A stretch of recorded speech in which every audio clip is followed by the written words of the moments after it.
Welcome to First at 4. I'm Michael Geheren. This Thursday, we're following several developing stories in the COVID-19 pandemic this afternoon.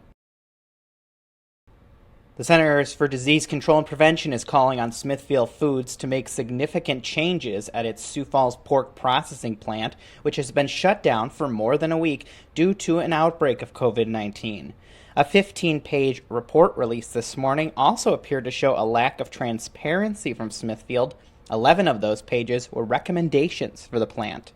You can read the full report and get some insight into life at the plant in this KELOLAND.com original report.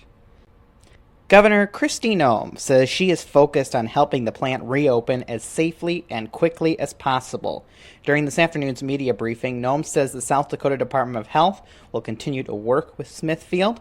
The governor, a former farmer herself, said she wanted to speak directly to farmers and ranchers, making it clear COVID-19 has created new challenges for them. This virus is a totally new challenge, unlike anything that our producers have ever seen before. And especially in the agriculture industry, there's a stigma around asking for help. Farmers and ranchers tend to be independent. They tend to think they can pull themselves up by their bootstraps and be strong and get through any kind of situation. But I want to remind them that there are people who want to walk alongside them. Nome even said farmers could personally reach out to her. We put a link to the resources that she talked about on KELOLAND.com. One of those resources is a free 24/7 confidential farm and rural stress hotline from Avera Health. The number is 800-691-4336. South Dakota has nearly 2,000 positive cases of COVID-19. That's an increase of nearly 100 from yesterday. The number of deaths in the state remains at 9. Some positive news, the total number of recoveries passed 1,000 today. The Park Jefferson Speedway Open Wheel Nationals racing event will take place this Saturday, but there won't be any fans allowed.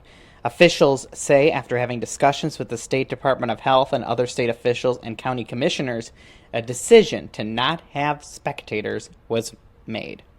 Developing this afternoon, Governor Tim Walz has ordered Minnesota schools to stay closed through the rest of the year. Walz, a former teacher, calls it a heartbreaking decision. He also outlined his approach for gradually loosening restrictions on Minnesota businesses over time.